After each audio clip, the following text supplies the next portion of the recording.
In this tutorial, we're going to have a look at favorites. We can share favorites, and we can also import favorites from our desktop if we have Hindenburg Journalist. Let's start by locating our favorites. Go to your sessions. Now locate the star, which is our favorite list.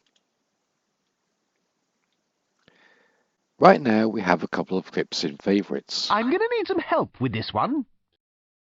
Now we can share our favorites, and just like we saw in the sharing tutorial, we can share it to different locations, either to our computer, mail, F2P, SoundCloud, or iTunes.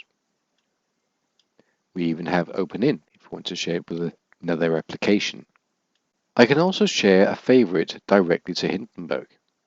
So now I'm going to press Send to Hindenburg. And we can see that the clip has appeared in favorites. We can also go the other way around.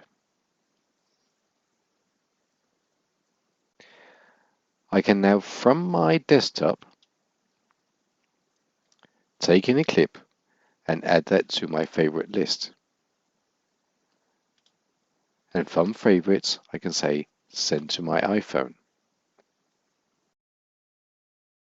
And here we have the clip I just sent from my favorite lists on my desktop, now onto my iPhone. And I can play that here.